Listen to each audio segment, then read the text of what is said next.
Okay sir, ನಮ್ಮ ಜೊತೆಗೆ ಕರ್ನಾಟಕ ರಾಜ್ಯದ ಆರೋಗ್ಯ ಮಂತ್ರಿಗಳು ದಿನೇಶ್ ಗುಂಡೂರಾವ್ ಅವರು ಸೇರ್ಕೊಳ್ತಾ ಇದ್ದಾರೆ. ನಮಸ್ಕಾರ ದಿನೇಶ್ ಗುಂಡೂರಾವ್ ಅವರೇ, ಸ್ವಾಗತ. ನಮಸ್ಕಾರ. ನಮಸ್ಕಾರ. ಈ ಸಂದರ್ಭಕ್ಕೆ ತಾವು ನಮ್ಮ ಜೊತೆಗೆ ಸೇರಿದ್ದು ಬಹಳ ಖುಷಿ ಆಯ್ತು. ಡೆಂಗ್ಯೂ ಪ್ರಕರಣಗಳು ಜಾಸ್ತಿ ಆಗ್ತಿದೆ. ಆರೋಗ್ಯ ಇಲಾಖೆ ಮಾರ್ಗಸೂಚಿಯನ್ನು ಪ್ರಕಟ ಮಾಡಿದೆ. ಮಾರ್ಗಸೂಚಿ ಜೊತೆಗೆ ಕೆಲವು ಕಡೆಗಳಿಗೆ ಏನ್ ಕೇಳಿ ಬರ್ತಿದೆ ಅಂದ್ರೆ ನೈರ್ಮಲ್ಯಕ್ಕೆ ಮತ್ತು ಸ್ವಚ್ಛತೆಗೆ ಹೆಚ್ಚಿನ ಆದ್ಯತೆಯನ್ನ ಕೊಟ್ಟಿಲ್ಲ, ಸೊಳ್ಳೆಗಳ ಪ್ರಮಾಣ ಜಾಸ್ತಿ ಆಗ್ತಿದೆ ಅಂತ. ಉದಾಹರಣೆಗೆ ಬೆಂಗಳೂರು ಬಿಬಿಎಂಪಿ ವ್ಯಾಪ್ತಿಯಲ್ಲಿ ಸರಿಯಾಗಿ ಫಾಗಿಂಗ್ ಮತ್ತು ಈ ತರ ನೈರ್ಮಲ್ಯೀಕರಣ ನಡೀತಿಲ್ಲ ಅನ್ನೋದ್ರ ಬಗ್ಗೆ ಆರೋಪಗಳಿದೆ. ಇದ್ರ ಬಗ್ಗೆ ತಾವ್ ಏನ್ ಹೇಳ್ತೀರಿ ಮತ್ತು ರಾಜ್ಯದ ಜನ ಏನ್ ಮಾಡ್ಬೇಕು, ಹೇಗೆ ಎಚ್ಚೆತ್ಕೊಳ್ಬೇಕು, ಏನ್ ಸಂದೇಶ ಕೊಡ್ತೀರಿ? ನೋಡಿ, ನೈರ್ಮಲ್ಯ ನೀವು ಹೇಳಿದಂಗೆ ಸ್ವಚ್ಛತೆ ಅದು ಸದಾಕಾಲ ಪ್ರತಿಯೊಂದಕ್ಕೂ ಕೂಡ ಅದು ಅತ್ಯಗತ್ಯ. ಕೇವಲ ಡೆಂಗ್ಯೂಗ್ ಮಾತ್ರ ಒಂದೇ ಅಲ್ಲ, ಬೇರೆ ಬೇರೆ ಎಲ್ಲದಕ್ಕೂ ಕೂಡ ಅದು ನೈರ್ಮಲ್ಯ ಕಾಪಾಡುವಂಥದ್ದು ಅದು ಖಂಡಿತವಾಗಿಯೂ ಬಹಳ ಮುಖ್ಯ. ಆದರೆ ಈ ಡೆಂಗ್ಯೂ ಏನು ಸೊಳ್ಳೆ ಇದೆ, ಇದು ಉತ್ಪತ್ತಿ ಆಗುವಂಥದ್ದು ಶುದ್ಧ ನೀರಿನಲ್ಲಿ ಮತ್ತು ಹಗಲೊತ್ತು ಇದು ಮನುಷ್ಯನ ಕಚ್ಚುವಂಥದ್ದು, ರಾತ್ರಿ ಹೊತ್ತು ಏನಿದೆ ಅಟ್ಯಾಕ್ ಮಾಡೋದಿಲ್ಲ. ಅದರಿಂದ ಇದಕ್ಕೆ ಶುದ್ಧ ನೀರು ಎಲ್ಲಿ ಸಂಗ್ರಹಣೆ ಆಗುತ್ತೆ ಅಲ್ಲಿ ಅದರ ಲಾರ್ವಾಗಳು ಉತ್ಪತ್ತಿ ಆಗುವಂಥದ್ದು ಮತ್ತು ಸೊಳ್ಳೆಗಳು ಹೆಚ್ಚು ಬರುವಂಥದ್ದು. ಸೊ ನಮ್ಮ ಮೊದಲ ಆದ್ಯತೆ ನೀರು ಸಂಗ್ರಹಣೆ ಮಾಡತಕ್ಕಂಥದ್ದನ್ನ ಮನೆಗಳಲ್ಲಿ ಎಚ್ಚರಿಕೆಯಿಂದ ಮಾಡ್ಕೋಬೇಕು.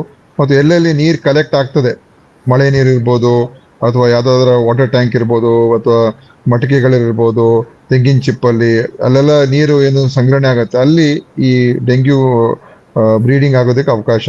ಸೊ ನಮ್ಮ ಆರೋಗ್ಯ ಇಲಾಖೆ ಮತ್ತು ನಗರಾಭಿವೃದ್ಧಿ ಇಲಾಖೆ ಎಲ್ಲ ಇಲಾಖೆ ಅಧಿಕಾರಿಗಳು, ಆಶಾ ಕಾರ್ಯಕರ್ತರು ಎಲ್ಲರೂ ಮನೆ ಮನೆಗೆ ತೆರಳಿ ಈ ಜನರಿಗೆ ಜಾಗೃತಿಯನ್ನು ಮೂಡಿಸುವಂಥದ್ದು ಒಂದ್ ಕಡೆ. ಇನ್ನೊಂದ್ ಕಡೆ ಎಲ್ಲೆಲ್ಲಿ ಅದು ಈ ಡೆಂಗ್ಯೂ ಲಾರ್ವಾ ಸಿಗ್ತದೆ ಅದನ್ನ ನಾಶ ಮಾಡುವಂತ ಕೆಲಸ, ಔಷಧಿ ಹೊಡೆದು ನಾಶ ಮಾಡಿಸುವಂತ ಒಂದು ಕೆಲಸ ಅದನ್ನು ಮಾಡಬೇಕಾಗಿದೆ. ಸೊ ಅದು ಮುಖ್ಯ. ಅದನ್ನ ಈಗ ಮಾಡೋದಕ್ಕೆ ಎಲ್ಲ ಇಲಾಖೆಗಳಿಂದನೂ ಕೂಡ ನಾವೆಲ್ಲ ಹೇಳಿದ್ದೇವೆ. ಇಂಟರ್ ಡಿಪಾರ್ಟ್ಮೆಂಟಲ್ ಮೀಟಿಂಗ್ಸ್ ಆಗಿದೆ, ಅನೇಕ ಕಡೆ ಎಲ್ಲ ಕಡೆ ಶುರುನು ಮಾಡಿದ್ದಾರೆ. ಇನ್ನು ಅದನ್ನ ನಮ್ಮ ಜಿಲ್ಲಾ ಅಧಿಕಾರಿಗಳ ಜೊತೆನೂ ಸಭೆ ಮಾಡಿದೀವಿ, ಇಡೀ ರಾಜ್ಯದ ಎಲ್ಲ ಜಿಲ್ಲಾ ಅಧಿಕಾರಿಗಳ ಜೊತೆ. ಸೊ ಅವರು ಕೂಡ ಇದನ್ನೆಲ್ಲ ನಿಯಂತ್ರಣ ಮಾಡಬೇಕು.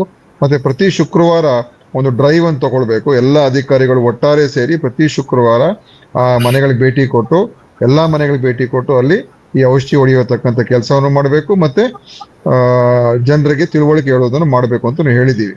ಸೊ ಇದನ್ನ ನಮ್ಮ ಒಂದು ಎಲ್ಲ ಮಾಡ್ತಾ ಇರುವಂತ ಪ್ರಯತ್ನಗಳು. ನಮ್ಮ ಜೊತೆಗೆ ವೈದ್ಯಕೀಯ ತಜ್ಞರು ಶ್ರೀನಿವಾಸ್ ಕಕ್ಕಿಲಾಯ ಅವರಿದ್ದಾರೆ. ಮಾರ್ಗಸೂಚಿ ಬಗ್ಗೆ ಅವರು ಕೆಲವು ಅಂಶಗಳನ್ನ ಎತ್ತಾ ಇದ್ರು.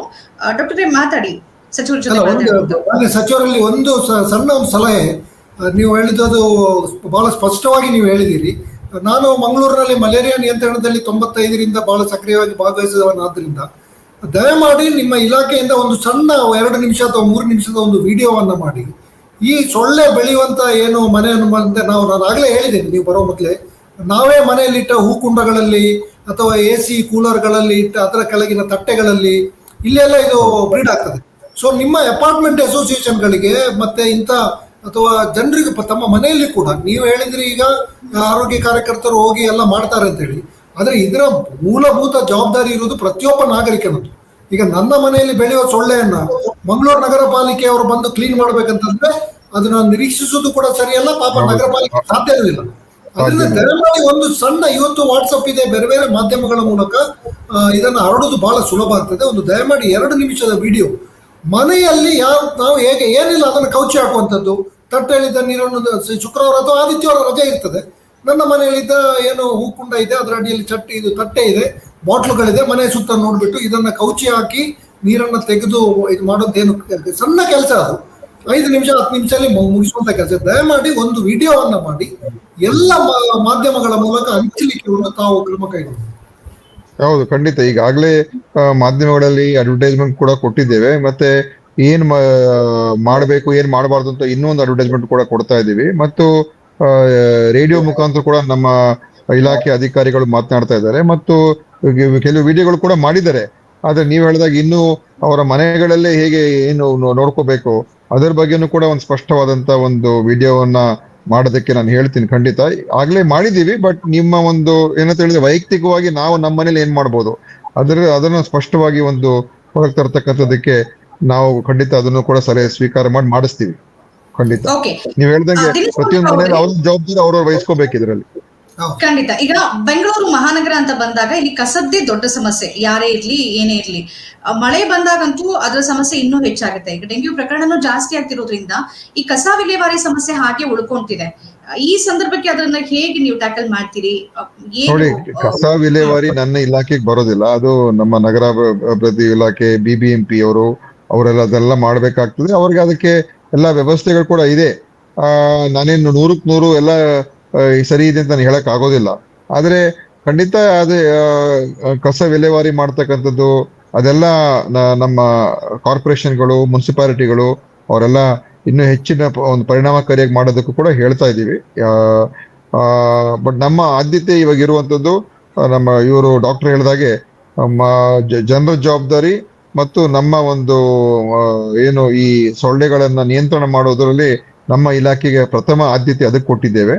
ಅದರಿಂದ ನಾವು ಅದರ ಮೇಲೆನೆ ಫೋಕಸ್ಡ್ ಆಗಿ ಕೆಲಸ ಮಾಡ್ತಾ ಇದ್ದೀವಿ. ಓಕೆ. ದಿನೇಶ್ ಗುಂಡು ಅವರೇ, ಬರ ಅಂದ್ರೆ ಎಲ್ರಿಗೂ ಇಷ್ಟ ಅಂತ ಒಂದಿದೆ, ಸಾಯಿನಾಥ್ ಅವ್ರು ಹೇಳಿದಾಗ. ಹಾಗಾಗಿ ಈ ತರದೊಂದು ಸಾಂಕ್ರಾಮಿಕ ರೋಗನ ಅಥವಾ ಈ ತರದ್ ಬಂದಾಗ, ಡೆಂಗ್ಯೂ ತರ ಪ್ರಕರಣ ಬಂದಾಗ ಖಾಸಗಿ ಆಸ್ಪತ್ರೆಗಳಿಗೆ ಒಂದು ರೀತಿ ಹಬ್ಬ, ಟೆಸ್ಟ್ಗೆ ಡಬಲ್ ಚಾರ್ಜ್ ಮಾಡೋದು, ಈ ತರದೆಲ್ಲವನ್ನ ನಾವು ಈಗಲೂ ಕೇಳ್ತಾ ಇದೀವಿ. ಇದ್ರ ಬಗ್ಗೆ ಏನ್ ಕ್ರಮವನ್ನ ತೆಗೆದುಕೊಳ್ಬಹುದು? ಈಗ ಟೆಸ್ಟ್ ಮಾಡೋದಕ್ಕೆ ನಮ್ಮ ಆಸ್ಪತ್ರೆಗಳಲ್ಲೆಲ್ಲ ಉಚಿತವಾಗಿ ನಾವು ಮಾಡ್ತೀವಿ. ಏನಾದ್ರೂ ಅವ್ರಿಗೆ ಚಿಕಿತ್ಸೆ ಕೂಡ IV ಫ್ಲೂಯಿಡ್ಸ್ ಕೊಡೋದಾಗ್ಲಿ ಅಥವಾ ಅಗತ್ಯ ಇದ್ರೆ ಏನು ಪ್ಲೇಟ್ಲೆಟ್ಸ್ ಕೊಡುವಂತದ್ದಾಗ್ಲಿ ಅದೆಲ್ಲ ಕೂಡ ನಮ್ಮ ಆಸ್ಪತ್ರೆಗಳು ಉಚಿತ ಇದೆ, ಎಲ್ಲ ಅವೈಲೇಬಿಲಿಟಿ ಕೂಡ ಇದೆ. ಆದ್ರೆ ಖಾಸಗಿ ಆಸ್ಪತ್ರೆಗೆ ಹೋದಾಗ್ಲೂ ಅಲ್ಲೂ ದರ ನಿಗದಿ ಮಾಡಿದೀವಿ ನಾವು. ಇದಕ್ಕಿಂತ ಒಂದು 300 ರೂಪಾಯಿಗಿಂತ ಹೆಚ್ಚು ಚಾರ್ಜ್ ಮಾಡಬಾರದು ಅಂತಲೂ ಕೂಡ ನಾವು ಫಿಕ್ಸ್ ಮಾಡಿದೀವಿ.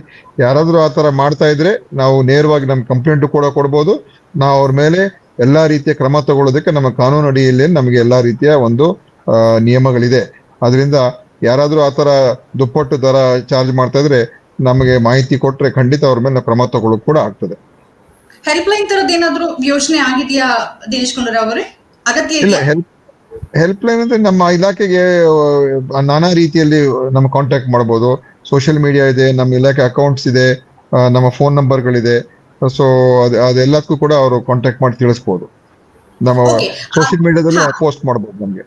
ಓಕೆ. ತಾವೊಂದ್ ಮಾತು ಹೇಳಿದ್ರೆ, ಅಂದ್ರೆ ಡೆಂಗ್ಯೂ ಹರಡೋದಕ್ಕಿಂತ ಹೆಚ್ಚು ಬಿಜೆಪಿಗರ ಸುಳ್ಳು ಹರಡ್ತಿದೆ ಅಂತ ಜನ ಒಂದ್ ರೀತಿ ಭಯದಲ್ಲೂ ಇದ್ದಾರೆ. ಒಂದ್ ಮೆಡಿಕಲ್ ಎಮರ್ಜೆನ್ಸಿ ಬಗ್ಗೆನೂ ಒತ್ತಾಯ ಕೇಳಿ ಬರ್ತಿದೆ. ಅದರ ಅಗತ್ಯ ಇದೆಯಾ ಇಲ್ವಾ? ಇದ್ರ ಬಗ್ಗೆ ಏನ್ ಸ್ಪಷ್ಟತೆ ಕೊಡ್ಬೋದು?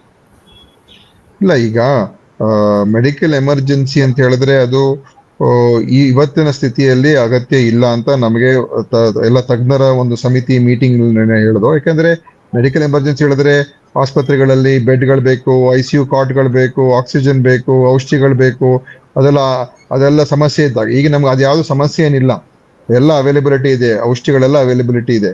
ಸೊ ಮೆಡಿಕಲ್ ಎಮರ್ಜೆನ್ಸಿ ಅಂತ ನಾವು ಘೋಷಣೆ ಮಾಡಿ ಏನೋ ಒಂದು ಜನರಲ್ಲಿ ಭಯ ಸೃಷ್ಟಿ ಮಾಡುವಂಥದ್ದು ಅಗತ್ಯ ಇಲ್ಲ. ನಾವೆಲ್ಲ ಸೇರಿ ಇದನ್ನ ಪ್ರಯತ್ನ ಮಾಡಬೇಕು. ಅದಕ್ಕೆ ನಾನು ಆ ರೀತಿಯಾಗಿ ಹೇಳಿದೆ. ವಿರೋಧ ಪಕ್ಷದವರು ಸುಮ್ಮನೆ ಅದನ್ನ ಜನರಲ್ಲಿ ಒಂದು ರೀತಿ ಏನೋ ದೊಡ್ಡ ಅನಾಹುತ ಆಗೋಗ್ತಾ ಇದೆ ಮತ್ತು ಎಲ್ಲ ಜನ ಬೀದಿಯಲ್ಲಿ ಸಾಯ್ತಾ ಇದ್ದಾರೆ, ಆ ತರದ ಒಂದು ಮಾತುಗಳನ್ನ ಆಡುವಂತ ಸರಿಯಲ್ಲ.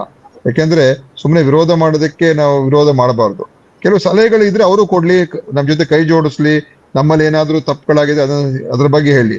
ಸುಮ್ಮನೆ ಹೋಗಿ ಅದನ್ನ ವೈಭವೀಕರಿಸುವಂತದ್ದು ಮತ್ತೆ ಯಾವುದೇ ಆಧಾರ ರಹಿತವಾದಂತ ಮಾತುಗಳು ಆಡುವಂಥದ್ದು ಅದು ಖಂಡಿತವಾಗಿಯೂ ಸರಿಯಿಲ್ಲ. ಅದೇ ನಾನು ಹೇಳಿರುವಂತದ್ದು. ಓಕೆ, ನಾವು ನೋಡ್ಬೇಕು ಅದಕ್ಕೆ. ಒಂದು ಕಾಲಕ್ಕೆ ಇರ್ತದೆ. ಬಹುಶಃ ಮಾನ್ಯ ಸಚಿವರೇ, ಕೊರೋನಾ ಸಮಯದಲ್ಲಿ 2 ವರ್ಷ ಎಲ್ಲರನ್ನು ಹೆದರಿಸಿ ಅವರಿಗೆ ಅದೇನು ಎಕ್ಸ್ಪೀರಿಯನ್ಸ್ ಆಗಿದೆ ಅವರಿಗೆ ಚೆನ್ನಾಗಿ, ಅದನ್ನು ಈಗಲೂ ಮುಂದುವರಿಸೋ ತರ ಕಾಣ್ತಾ ಇದೆ. ದಿನೇಶ್ ಗುಂಡೂರಾವ್ ಅವರ ಕೊನೆಯ ಪ್ರಶ್ನೆ ಅಂತಂದ್ರೆ, ಒಂದ್ ಲಾಸ್ಟ್ ಪ್ರಶ್ನೆ. ಈಗಲೇ ಡೆಂಗ್ಯೂ ಪ್ರಕರಣಗಳು ಜಾಸ್ತಿ ಆಗ್ತಿದೆ, ಅಪಾಯ ಇಲ್ಲದೆ ಇದ್ರು ಇನ್ನೊಂದು ತಿಂಗಳು ಅಥವಾ 1.5 ತಿಂಗಳಲ್ಲಿ ಪ್ರಕರಣಗಳು ಹೆಚ್ಚಾಗುವ ನಿರೀಕ್ಷೆ ಇದೆಯಾ? ಅದಕ್ಕೆ ಸಿದ್ಧವಾಗಿ? ಖಂಡಿತ ಮಳೆಗಾಲ ಇರುವವರೆಗೂ ನಮ್ಗೆ ಸೆಪ್ಟೆಂಬರ್ ವರೆಗೂ ನಾವು ಜಾಗೃತರಾಗಿ ಇರ್ಬೇಕಾಗ್ತದೆ. ಯಾಕಂದ್ರೆ ಮಳೆ ಬರ್ತಾ ಇರ್ತದೆ, ನೀರ್ ನಿಲ್ತಾ ಇರ್ತದೆ. ಅದರಿಂದ ನಾವು ಇನ್ನು ಮುಂದಿನ 2 ತಿಂಗಳು ನಾವು ಖಂಡಿತವಾಗಿಯೂ ಆಗಸ್ಟ್ ಸೆಪ್ಟೆಂಬರ್ ಖಂಡಿತವಾಗಿಯೂ ನಾವು ಎಚ್ಚರಿಕೆಯನ್ನು ವಹಿಸ್ಕೋಬೇಕು. ಜನ ಬಹಳಷ್ಟು ಜಾಗೃತವಾಗಿ ತಮ್ಮ ಮನೆಗಳಲ್ಲಿ ಎಲ್ಲೆಲ್ಲಿ ನೀರು ಸಂಗ್ರಹಣೆ ಆಗುತ್ತೆ ಅಲ್ಲಿ ಅವರು ಅದನ್ನು ಸರಿಯಾಗಿ ನೋಡ್ಕೋಬೇಕು. ಮತ್ತೆ ಅಲ್ಲಿ ಈ ರೀತಿಯಾದಂತ ಒಂದು ಸೊಳ್ಳೆಗಳಿಗೆ ಅಲ್ಲಿ ಬಂದು ಮೊಟ್ಟೆ ಹಾಕೋದಕ್ಕೆ, ಲಾರ್ವಾ ಹಾಕೋದಕ್ಕೆ ಬಿಡಬಾರ್ದು. ಆ ರೀತಿಯಾದಂತ ಒಂದು ಕೆಲಸ ಅವರವರು ಮಾಡಬೇಕು. ಓಕೆ, ನೀವು ಬಿಸಿ ಇದೀರಿ. ಆದ್ರೆ ನಿಮ್ ಮಾಹಿತಿಗಾಗಿ ನಿಮ್ದೊಂದು ಗಮನ ಏನು ಅಂತಂದ್ರೆ, ಒಬ್ರು ಪ್ರಶ್ನೆ ಕೇಳಿದ್ದಾರೆ. ಏನಂದ್ರೆ, ಉಪ್ಪಿನಂಗಡಿ ನೀವು ಉಸ್ತುವಾರಿ ಸಚಿವರಾಗಿರೋ ಕಡೆಯಲ್ಲಿ ಸರ್ಕಾರಿ ಆರೋಗ್ಯ ಕೇಂದ್ರದಲ್ಲಿ ಡೆಂಗ್ಯೂ ಟೆಸ್ಟ್ ಗೆ ಹೊರಗಡೆ ಕಳಿಸಿದಾರಂತೆ. ಇದು ನಿಮ್ಮ ಗಮನಕ್ಕೆ ತರ್ತಾ ಇದೀವಿ, ನೀವು ಅದನ್ನ ಗಮನಿಸಬಹುದು. ಅದು ನಾನು ವಿಚಾರಿಸ್ತೀನಿ. ಯಾಕಂದ್ರೆ ಯಾವ ಆಸ್ಪತ್ರೆಗೆ ನಾನು ಉಪ್ಪಿನಂಗಡಿ ಆಸ್ಪತ್ರೆಗೆ ನಿನ್ನೆ ಭೇಟಿ ಕೊಟ್ಟಿದ್ದೆ, ಅಲ್ಲಿ ಸಮುದಾಯ ಆರೋಗ್ಯ ಕೇಂದ್ರಕ್ಕೆ ಭೇಟಿ ಕೊಟ್ಟಿದ್ದೆ. ಅದು ನಾನು ವಿಚಾರಿಸ್ತೀನಿ. ಆತರ ಆಗಿದ್ರೆ ಅವ್ರು ಯಾರ ಹೆಸರು, ಯಾವ ಸೆಂಟರ್ ಅಂತ ನನಗೆ ಸ್ಪಷ್ಟವಾಗಿ ಹೇಳಿದ್ರೆ ನಾನು ಅದನ್ನ ವಿಚಾರಿಸಿ ಅದು ಅವ್ರ ಮೇಲೆ ಆಕ್ಷನ್ ಕೂಡ ತಗೊಳ್ತೀನಿ. ಯಾವ ಉಪ್ಪಿನಂಗಡಿಯಲ್ಲಿ ಸಮುದಾಯ ಆರೋಗ್ಯ ಕೇಂದ್ರ ಇದೆ ಅಲ್ಲಿದ ಅಥವಾ ಎಲ್ಲಿದೆ ಅಂತ ಚೆಕ್ ಸರಿಯಾದ ನಿಖರ ಮಾಹಿತಿ ಕೊಟ್ರೆ ನಾವು ಖಂಡಿತ ಆಕ್ಷನ್ ತಗೊಳ್ತೇವೆ. ನಿಮ್ಮ ಇಲಾಖೆಗೆ ಇದನ್ನ ನಿಮ್ಮವರಿಗೆ ತಲುಪಿಸ್ತೀವಿ, ಸಂಪೂರ್ಣ ಮಾಹಿತಿಯನ್ನ. ಧನ್ಯವಾದ ದಿನೇಶ್ ಗುಂಡೂರಾವ್ ಅವರೇ, ತಮ್ಮ ಸಮಯಕ್ಕಾಗಿ ಮತ್ತು ಧನ್ಯವಾದ. ಸ್ವತಂತ್ರ ಪತ್ರಿಕೋದ್ಯಮ ಇಂದಿನ ತುರ್ತು ಅದನ್ನ ವಾರ್ತಾ ಭಾರತಿ ಮಾಡ್ತಾ ಇದೆ. ನಮ್ಮ ಚಾನೆಲ್ ಅನ್ನ ಸಬ್ಸ್ಕ್ರೈಬ್ ಮಾಡೋದ್ರ ಜೊತೆಗೆ ಬೆಲ್ ಐಕಾನ್ ಒತ್ತಿ ನಮ್ಮನ್ನ ಬೆಂಬಲಿಸಿ. ಹಾಗೆ ನಮ್ಮ ಕಾರ್ಯಕ್ರಮಗಳನ್ನು ಲೈಕ್ ಮಾಡಿ, ಕಮೆಂಟ್ ಮಾಡಿ, ಅದನ್ನು ಬೇರೆಯವರಿಗೂ ಕೂಡ ಶೇರ್ ಮಾಡಿ. ಹೀಗೆ ನೀವು ಮಾಡಿದಾಗ ನಮ್ಮ ಚಾನೆಲ್ ಮತ್ತಷ್ಟು ಜನರಿಗೆ ತಲುಪತ್ತೆ, ಆ ಮೂಲಕ ನಮಗೆ ಸಹಕಾರ ಆಗುತ್ತೆ. ಇದು ನೀವು ಯಾವುದೇ ಖರ್ಚಿಲ್ಲದೆ ಮಾಡಬಹುದಾದ ಸಹಕಾರ. ಧನ್ಯವಾದ.